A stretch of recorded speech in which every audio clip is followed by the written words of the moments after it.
This is George. He was a bit lovely and always very curious. This weekend, George and his friend with the yellow hat had special plans. They were going camping. At the campsite, the yellow hat, the man in the yellow hat unpacked their gear, while George looked at all the tents. He saw time for big families and just the right size for a puppy. There were even tents on wheels. Would you like to put up our tent, George? The man asked. He was happy to help. It would not be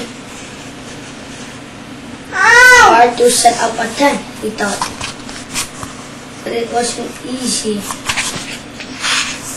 George, why don't you build our bucket with water at the pump? The man said. We'll need it by our campfire later when we roast marshmallows. Oh, marshmallows. Kids love marshmallows. He couldn't even try to wait them roasted.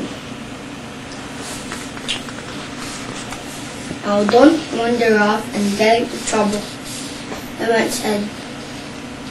But George did not hear him. He was already gone. At the campsite, George filled the bucket of water. On his way to the trail, he saw a woman up. The fire sizzled out. George thought that looked like fun. He put his bucket of water on the next campfire. Hey! Yelled out the camper. We weren't finished with that yet. The camper began to chase George. But George ran the camper. George ran faster behind, but the camper's footsteps followed behind.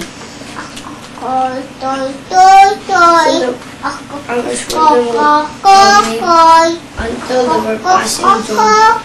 Why, it was not the camper chasing George now. It was the deer. It was fun to run with the deer.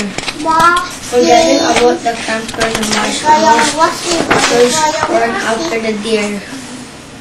A monkey could not run as fast as a deer in the woods. Not for long, George was tired and stopped to rest. He felt that George wasn't all alone. He felt tired and stopped to rest. The Christmas morning, it was very far from camp, but there was lots of animals to keep him company. He saw a lizard sunning on a rock and a squirrel chatting in a tree.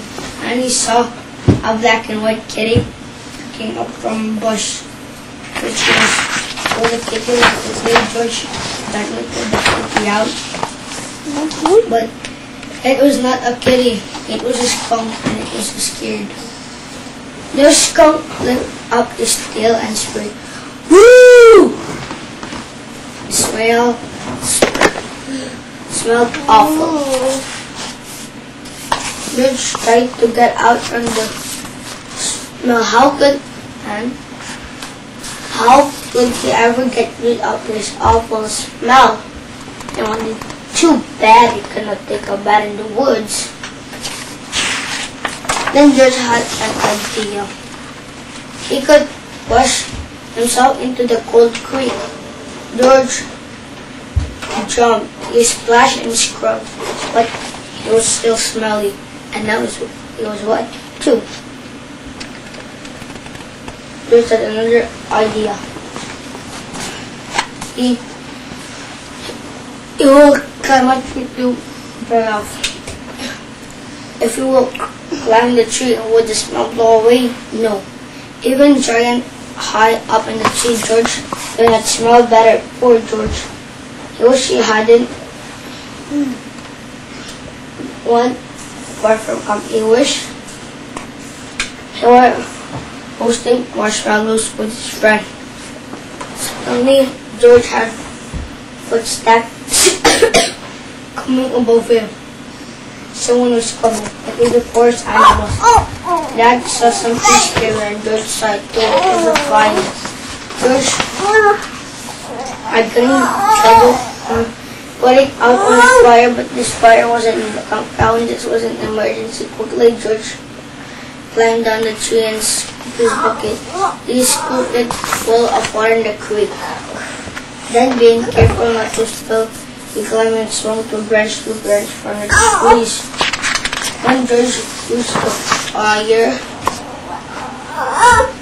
he flushed down his bucket on the bird. Out down the fire with a big hiss. Just then, George's friend arrived by the forest with the ranger. George, he said, it was a good thing you were here. It was a good thing you were here, George, the ranger said. We saw smoke from the campground, but you put this fire just in time. I was glad to go out and be safe. But he had a funny look on his face.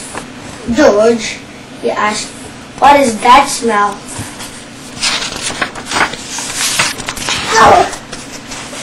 Back at the campsite, George's friend getting rid of the awful smell. After a strange bath in tomato juice, George smelled fine. Then when the invited the ranger to cook dinner over their tent up their own small campfire. Fires can be nice, but be careful, said the ranger. Quick and cheap, especially for roasting marshmallows. The end.